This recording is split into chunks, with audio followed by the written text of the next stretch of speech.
رب العالمين والصلاة والسلام على رحمة للعالمين وعلى آله وصحبه أجمعين أما بعد فقد قال الله تبارك وتعالى قال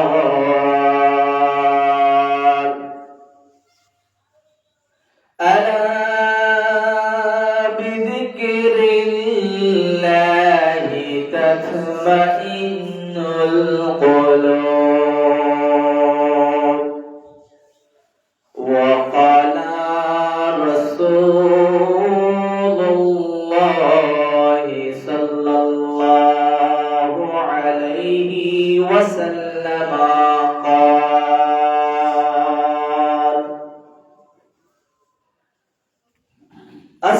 الصيام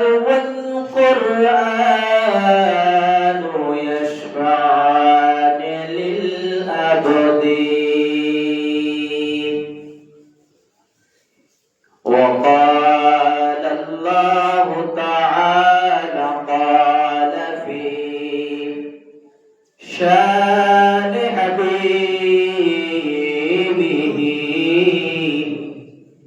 مخبرا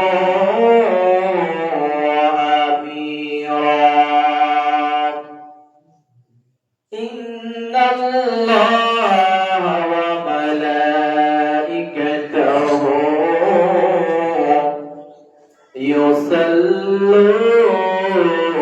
يصلون على النبي يا أيها الذين آمنوا صلوا عليه وسلموا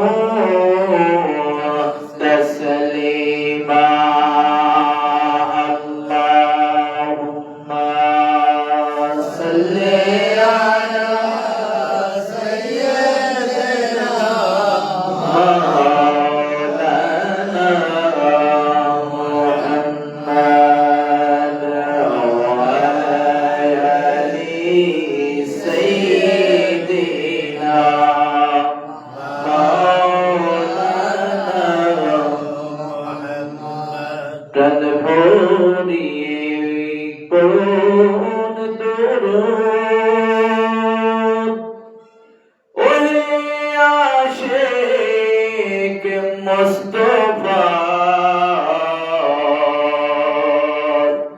তোমাদের দরুদ শুনেন নবীজি রওজা পাকে শুইয়া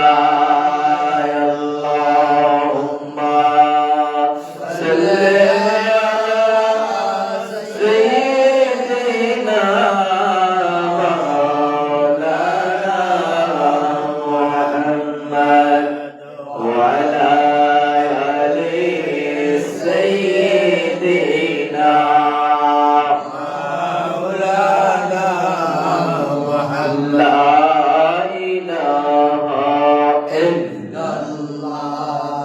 لا إله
মুহাম্মাদুর রাসূলুল্লাহ সাল্লাল্লাহু আলাইহি ওয়াসাল্লাম। মুআজ্জাজ মুহতারাম রাহমানি ওয়া রাহমাকুমুল্লাহ তাআলা আলাইহিম আজমাইন। মহান আল্লাহ রাব্বুল আলামিন, দয়াময় আল্লাহ, মেহেরবান প্রভু, যিনি আমাদেরকে আজকে সিয়াম সাধনা অবস্থায় আল্লাহর ঘর মসজিদে আসার সুযোগ দিয়েছে। আমার প্রাণপ্রিয় মুসল্লি ভাই বাবারা, বন্ধুরা, কচি কাঁচা, দূর থেকে যারা মা বোনেরা যারা শুনছেন, ভাই বাবারা যারা আমাকে দেখছেন, সকলের প্রতি রইল আমার আন্তরিক সালাম। আসসালামু আলাইকুম ওয়া রাহমাতুল্লাহি ওয়া বারাকাতুহু। ওই আল্লাহ পাকের আলিশান দরবারে এই জন্য শুকরিয়া আদায় করি, মাহে রমজান মুবারকময় মাস, এ মাসে রোজা অবস্থায় আল্লাহর ঘর মসজিদ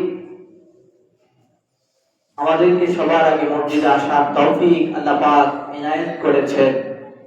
তার কৃতজ্ঞতা স্বরূপ আমরা একবার আওয়াজ দিয়ে বলি আলহামদুলিল্লাহ। লক্ষ কোটি, তার চাইতে কোটি বেশি দরুদ ও সালাম ওই নবী রহমতের উপরে, যেই নবীজির খাতিরে রমজানুল মুবারক মাস পেয়েছি, ওই নবীজির প্রতি লক্ষ কোটি দরুদ ও সালাম, শুকরিয়া। যেই নবীজির কারণে লাইলাতুল কদর, যেই নবীজির কারণে পেয়েছি কোরআনুল কারীম, যেই নবীজির কারণে আমরা আলোর মুখ দেখতে পেরেছি, এই পৃথিবীতে আসার সৌভাগ্য হয়েছে, ওই নবীজির প্রতি মহব্বতে আমরা একবার দুরূদ শরীফ পড়ি সাল্লাল্লাহু আলাইহি ওয়াসাল্লাম। আপনাদের শুকরিয়া আদায় করি, যেহেতু আপনারা রমজান একটা কষ্টকর বিষয়, এর মাঝে আপনারা সবার আগে মসজিদে এসেছেন। আল্লাহ পাক আপনাদের এই আশা বসা, আমার কিছু কথা বলা, আমাদের উভয় পক্ষে নাজাতের উসিলা আল্লাহ রাব্বুল আলামিন কবুল করেন। সকলে বলুন আমিন। আজকে আমি আপনাদের সাথে যে বিষয়টা নিয়ে কথা বলছি সেটা হলো বরকতময় কোরআন। এই রমজানুল মুবারক মাস এবং কোরআন দুটো হলো মানিক জোড়, একটা আরেকটা ছায়ার মতো। ছায়াকে যেরকম ভাবে মানুষ থেকে আলাদা করা যায় না, এই রমজানে কোরআনকে আলাদা করা যায়। কোরআনুল কারীমের যে রহমত, কোরআনুল কারীমের যে বরকত, সেই বরকতটা সারা মাস বছর ব্যাপী যদিও হয়, এটার ছায়াটা মনে হয় রমজান আসলেই সেটা উপলব্ধি করা যায়। এটা অন্য কেউ উপলব্ধি করতে পারবে না, তারাই উপলব্ধি করবে, তারাই বুঝবে যাদের অন্তরে কোরআনের মায়া আছে, যাদের মধ্যে কোরআনের প্রেম আছে, যারা কোরআনকে ধারণ করে, যারা কোরআনকে লালন করে, যারা কোরআনের ইজ্জত করে, সম্মান করে, তাদের কাছেই কোরআনের একটা ছায়া অনুভব হয়, একটা রহমতের একটা ভাব ধারা, আল্লাহ রহমত যে অবতারিত হয়, সেটা কোরআন এই রমজান মাস আসলে ঈমানদাররা উপলব্ধি করতে পারে। আল্লাহ রাব্বুল আলামিন এই কোরআন রমজান মাসে নাযিল করেছেন। আল্লাহ পাক বলছেন, শাহরু রমাদানাল্লাযী উনজিলা ফীহিল কুরআন। ইমানদার মুসলমান শুনে নাও, আল্লাহ পাক বলছেন কোরআন আল্লাহ পাক রমজানুল মুবারক মাসেই নাযিল করেছেন। শাহরুর রমাদানাল্লাযী উনজিলা ফীহিল কুরআন। আল্লাহ পাক এই রমজান মাসে, বরকতি মাসে, রহমত, আওয়ালুহা রাহমাত ওয়া আওসাতুহা মাগফিরাত ওয়া আখিরুহা ইতকুন মিনান নার, যে রমজানকে তিনটি অংশে বিভক্ত করা হয়েছে। প্রথম দশক রহমতে, এই যে আজকে নবম দিন চলে যাচ্ছে, রহমতের কয়টি দিন, 9টি দিন আমাদের কাছ থেকে বিদায় নিয়ে যাচ্ছে। এটা এই অংশের নাম হলো রহমত।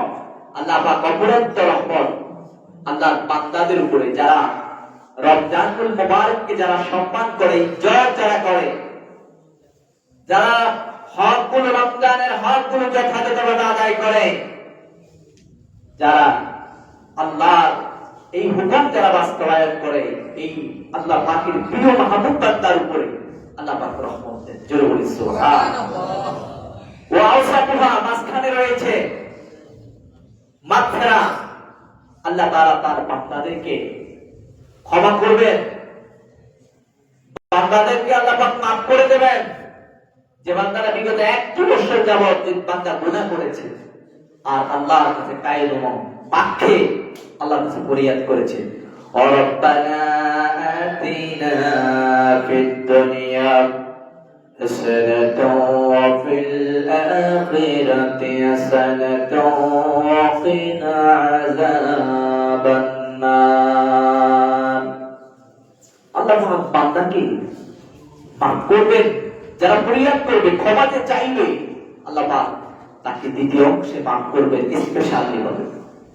আর 3 নাম্বার পজিশন, শেষ দশক যেটা, একটু মেরান না আখির একটু মেরান না, আল্লাহ পাক জাহান্নামী দপ্তরে বদআমল করার কারণে, খারাপ কাজ করার কারণে, গুনাহ করার কারণে, নেক আমল না করার কারণে বান্দা আমলনামার মধ্যে গুনাহ বাড়ি হয়, গুনার বোঝাটা বাড়ি হয়ে যাওয়ার কারণে বান্দা জাহান্নামী খাতায়, দফতরে বান্দার নাম লেখা হয়ে যায়।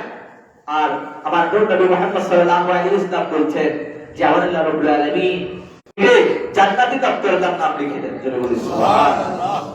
এটাই হলো সেই বরকতময় কোরআন, সেই কোরআনের ইজ্জত, সম্মান, রমজানুল মুবারক মাসের সম্মান, ইজ্জত আমরা কতটুকু দিতে পেরেছি, আমরা কতটুকু কোরআনুল কারীমের হক আদায় করেছি। কোরআনুল কারীমের হক কি? প্রথমত কোরআনের 2টা হক রয়েছে।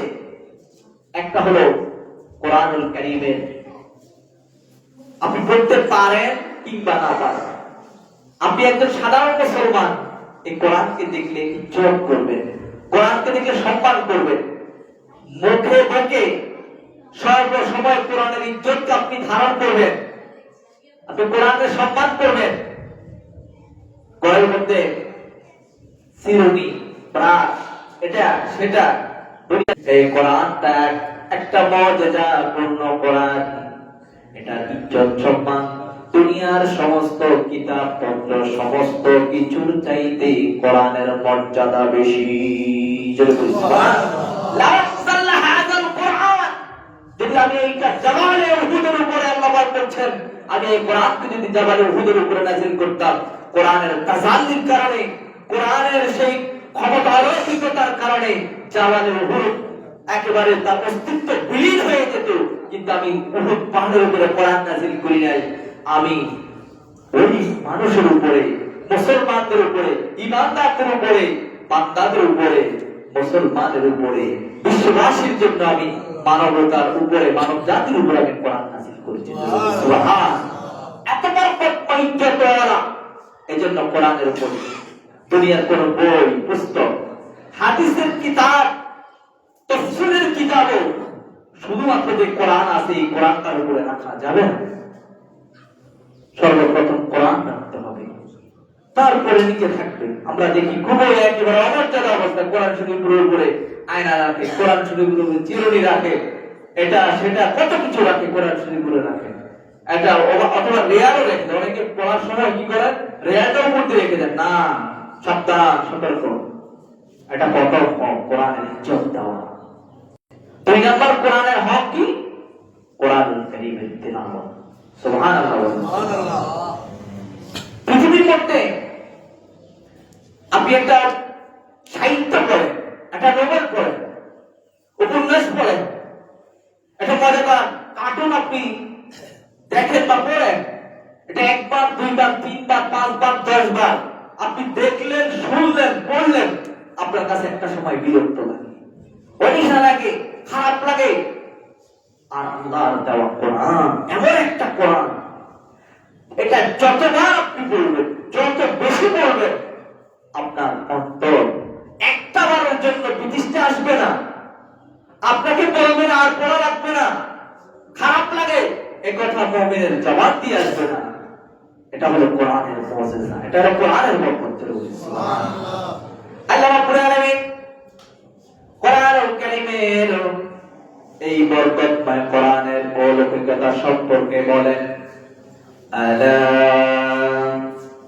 বিযিকরিল্লাহি তাতমাইন্নুল কুলুব। আওয়াজ দিয়ে বলি সুবহানাল্লাহ। আলা জেনে রেখো হে মুসলমান, তোমার মনের ভিতরে দুনিয়ার দিক থেকে যদি তুমি চিন্তা করো, শরবত এটা মধুময়, ভালো লাগে, মধু সেটা আরো ভালো মিষ্টি, রসমলাই সেটা পানির সংমিশ্রণে সেটাও ভালো লাগে।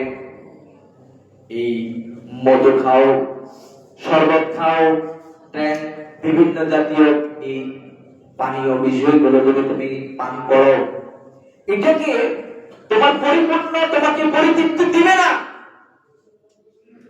যদি তুমি সাদা একটু পানি যখন তুমি পান করবে, পানিটা যেরকম পাবে, এরকম মধু, রসমলাই, শরবত ইত্যাদি এরকম বিভিন্ন রকমের জুস তোমাকে পরিতৃপ্তি দিবে না।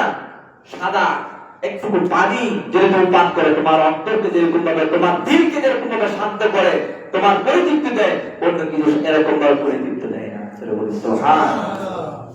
আমরা বলি না, বাংলা একটা কথা আছে, চিরা বলো মুড়ি বলো ভাতের মতো, একেবারে ভাতের মতো নয়। খালা বলো আন্টি বলো মায়ের মতো নয়। কোরআনুল কারীম এমন একটা মুজিজাময় গ্রন্থ, যেটা অন্যান্য কিতাবের মতো নয়, পুস্তকের মতো নয়। কোরআনুল কারীমটা যত বেশি পড়া হবে, তত বেশি বান্দার অন্তরের মধ্যে, আল্লাহর মাহবুব বান্দার অন্তরের মধ্যে আল্লাহর হৃদয়, আল্লাহর প্রেম, আল্লাহর ভালোবাসা, আল্লাহর কথা বান্দাকে বেশি বেশি করে স্মরণ করিয়ে যেতে। আল্লাহ পাক বলেন, আলা বিযিকরিল্লাহি তাতমাইন্নুল কুলুব। জেনে রাখো মুসলমান, তোমার অন্তর অসুস্থ মনকে সুস্থ করার জন্য, খারাপ মনকে ভালো করার জন্য একটা মাত্র উপায়, একটা মাত্র মাধ্যম, সেই মাধ্যমটা হলো, সেই উপায়টা হলো আল্লাহ পাকের দেওয়া কোরআনুল কারীমের তিলাওয়াত। জোরে বলি সুবহানাল্লাহ। কোরআনুল কারীমের তিলাওয়াত এত বেশি প্রশান্তি দেয়, আর অন্য কোন বই পুস্তক এত প্রশান্তি দেয় না। এই যে কোরআনুল কারীমের তিলাওয়াত করলেই সত্যিই মনে চায়। সম্মানিত হাজির, এই কোরআনুল কারীম পড়লে দুনিয়ায় লাভ হয়, পরকালে কোরআনুল কারীমের লাভ হয়।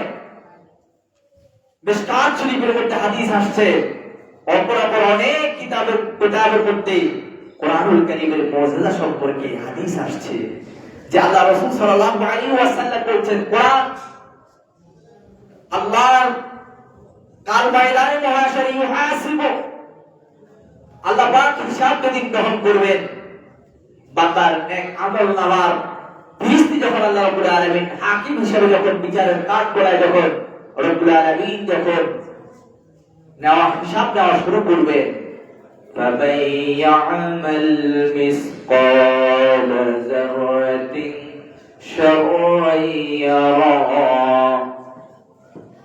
এই পৃথিবীর মধ্যে কেউ যদি সামান্যতম ভালো কাজ করে, তাহলে আল্লাহ পাক তার ভালোর বিনিময়, তার বিচার করে তার ভালোর বিনিময় আল্লাহ পাক দিবেন, তার সওয়াব দিবেন, তার পুণ্য আল্লাহ পাক দিবেন। আর যারা এমন পরিমাণ, সামান্যতম পরিমাণ যারা খারাপ কাজ করবে, বদ কাজ করবে, আল্লাহ পাক তার বিনিময় আল্লাহ পাক তাকে দিবেন।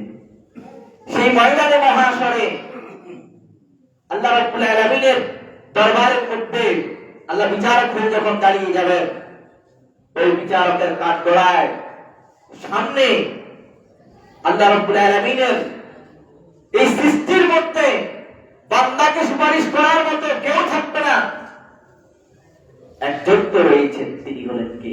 নবী মুহাম্মদ রাসূলুল্লাহ সাল্লাল্লাহু আলাইহি ওয়াসাল্লাম। তিনি হচ্ছেন আলা।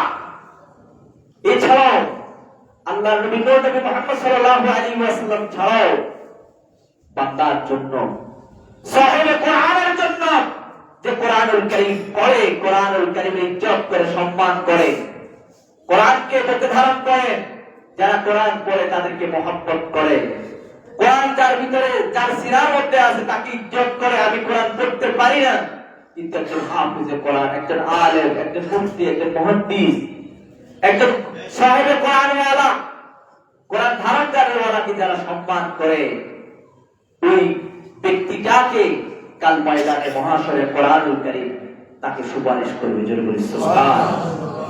এটা আমি প্রথমে বলেছিলাম যে কোরআনুল কারীম এবং রমজানুল মুবারক মাস।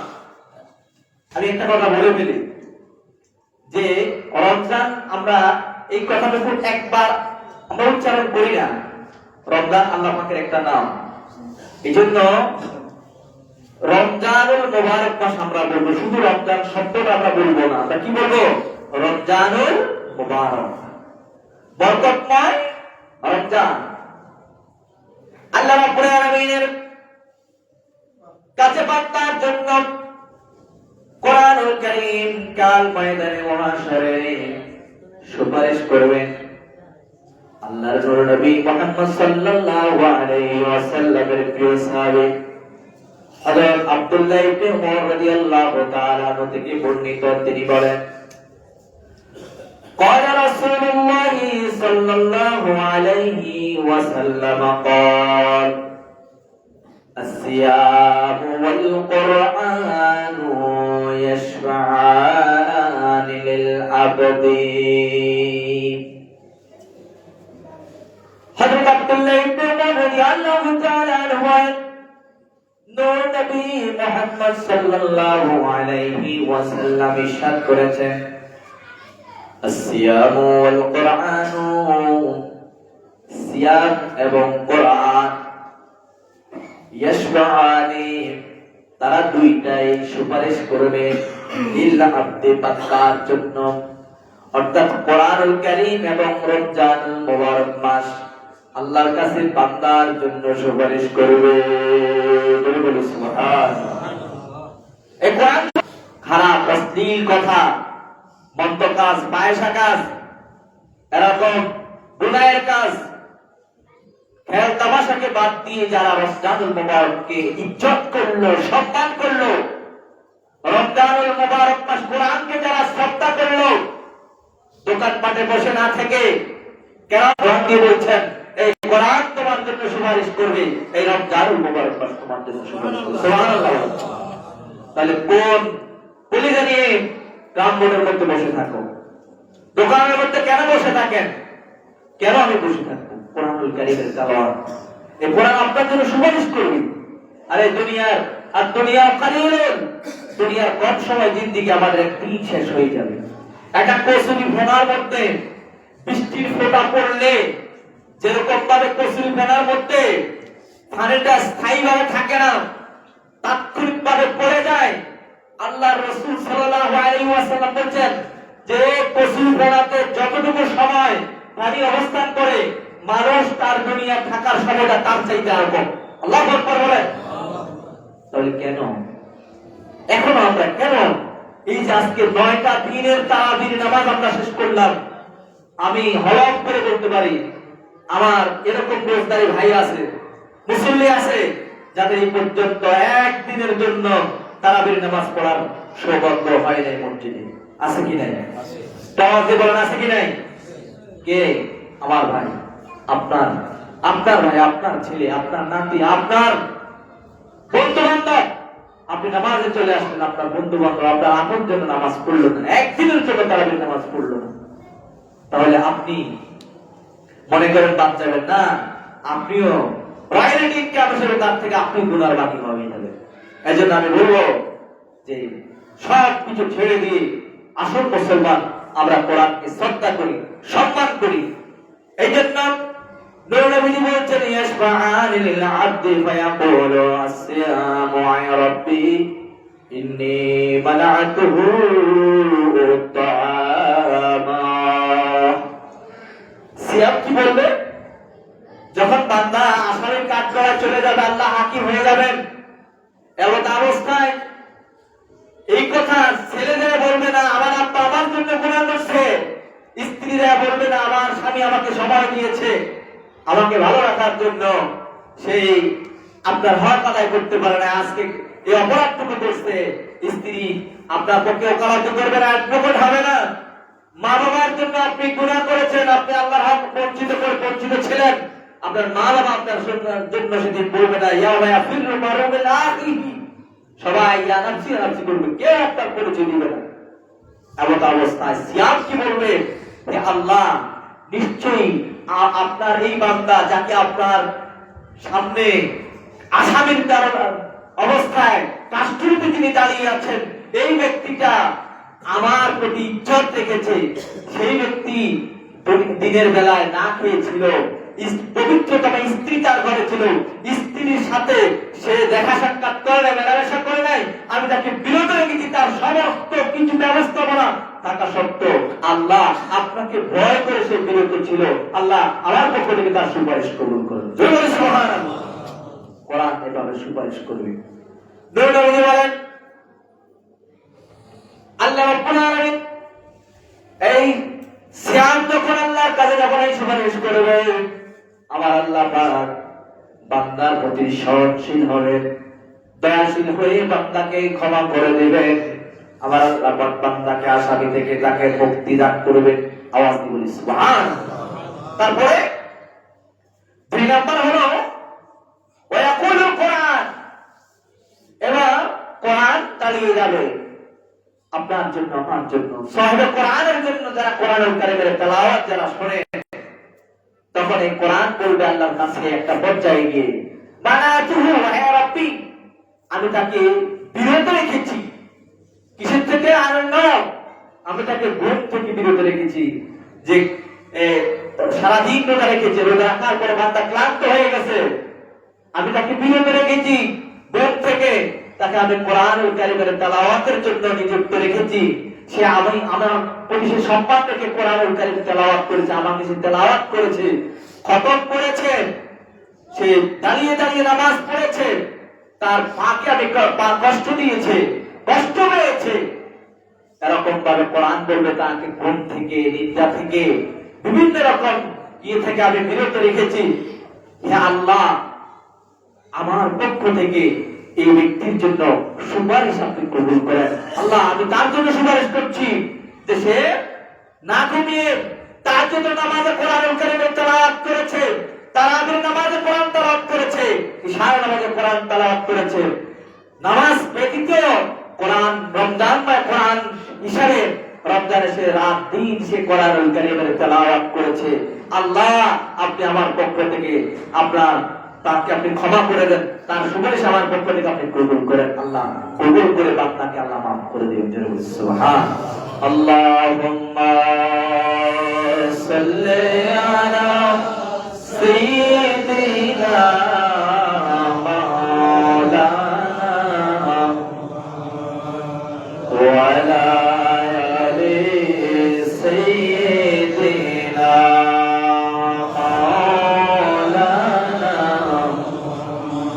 বন্দেগীতে বান্দা তুমি এমন ভাবে হতো তখন আল্লাহ ডাকে দিয়ে বলবে কে লাগবে বান্দা তোমার। আল্লাহুম্মা সাল্লি আলা সাইয়্যিদিনা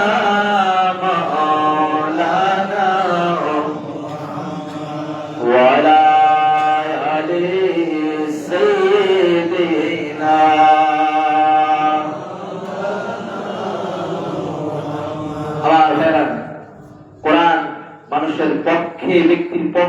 রায় দিবে, সুপারিশ করবে, আদালতে দাঁড়িয়ে যাবে আল্লাহর আদালতে। আবার এই কোরআন মানুষের বিপক্ষ দাঁড়িয়ে যাবে। কিভাবে? যে আপনি কোরআনুল কারীম, আপনি বলেছেন কোরআনুল কারীম পড়তে পারেন, কোরআন তেলাওয়াতের নিয়ম জানেন, কিন্তু আপনি কোরআনুল কারীমের তেলাওয়াত করলেন না। এই এমনি ভাবে কোরআন আপনাকে সুপারিশ করবে জান্নাতে যাওয়ার জন্য, আপনার গুনাহ মাফের জন্য। ঠিক তদ্রূপভাবে কোরআন আপনার কোরআনের হক আদায় না করার কারণে কোরআন আপনার আমার বিপক্ষে দাঁড়িয়ে যাবে। যে এই ব্যক্তি তো কোরআন তেলাওয়াত করতে জানতো, সে তো কোরআনুল কারীমের কোরআন নিয়ম জানে, জানতো, এই কোরআন সে তেলাওয়াত করে না। আফসোস আফসোস, পরে কোরআন শরীফ পড়ে আছে, উপর থেকে কোরআন শরীফের উপরে 2 ইঞ্চি 3 ইঞ্চি পর্যন্ত পরিমাণ ময়লার স্তূপ পড়ে আছে, কোরআন শরীফ দেওয়ার টাইম হয় না। এদের জন্য লানত, তাদের জন্য ধ্বংস। কোরআন তাদের জন্য আল্লাহর কাছে, তাদের গুনাহের জন্য আল্লাহ পাক তাদেরকে পাকড়াও করার জন্য, তাদের শাস্তির জন্য আল্লাহ পাকের কাছে এই কোরআন অভিযোগ দায়ের করবে, মামলা দায়ের করবে। এখনো যারা কোরআনুল কারীম পড়েন না, কোরআনুল কারীম পড়ার নিয়ম জানেন, কোরআনুল কারীম বক্তব্যে পড়েছেন, মাদ্রাসায় পড়েছেন, কোরআন পড়তে পারেন, অনেকে বলে আমি তো আর পারি না। হ্যাঁ, এই বাঙালি মুসলমান যে বাংলায় কোরআন শরীফ আছে, এই আরবিটাকে বাংলায় দিয়ে দিয়েছে। ইচ্ছা থাকলে উপায়ের অভাব হয় না, অভাবে পড়ে। আপনি ইংরেজি শিক্ষিত হন, আপনি কোরআনুল কারীমের আরবি পড়তে পারেন না, ইংরেজিতে কোরআনুল কারীমের ট্রান্সলেট আছে, আপনি ওভাবে পড়েন, তারপর কোরআনুল কারীমের পড়া থেকে দূরে থাকার কোনো ব্যবস্থা নাই। আর যদি না থাকে, আল্লাহ রাব্বুল আলামিন কোরআনুল কারীমের সূরা আরাফের 204 নম্বর আয়াতের মধ্যে আল্লাহ পাক বলেছেন, وَإِذَا قُرِئَ الْقُرْآنُ فَاسْتَمِعُوا لَهُ وَأَنصِتُوا لَعَلَّكُمْ تُرْحَمُونَ। আওয়াজ দিয়ে বলি সুবহানাল্লাহ।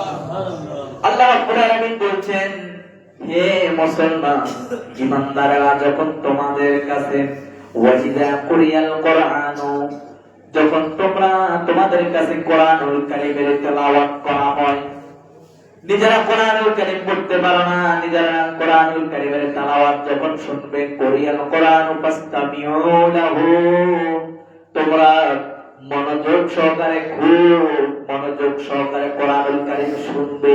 জোরে বলি সুবহানাল্লাহ। ফাসতামিউ লাহু ওয়া আনসিতু, এটা তোমাদের জন্য কল্যাণকর। লাআল্লাকুম তুরহামুন, যারা রাখো মুসলমান কোরআন পড়তে পারো না, কোরআনুল কারীমের তেলাওয়াত তুমি শুনছো, এটা তোমার জন্য উপকার ফায়দা আছে, এবং আল্লাহ রাব্বুল আলামিন তোমার উপরে এই কোরআনুল কারীম শোনার কারণে তোমার উপর আল্লাহ পাক রহমত বরকত নাযিল করবেন। সুবহানাল্লাহ।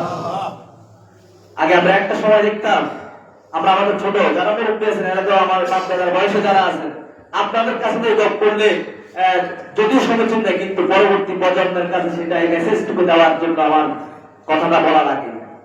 আমরা একটা সময় দেখেছি, বিশেষ করে প্রতিদিন প্রত্যেকটা ঘরের মধ্যে কোরআনুল কারীমের একটা আওয়াজ, মধুর একটা আওয়াজ সকালবেলা বেশি হতো। প্রত্যেকটা ঘর থেকে কোরআনুল কারীমের তেলাওয়াত শোনা যেত। এখন প্রত্যেকটা ঘরের মধ্যে থেকে কোরআনুল কারীমের আওয়াজ বন্ধ হয়, পাকার আওয়াজ শোনা যায়, বিভিন্ন ধরনের আওয়াজ শোনা যায়।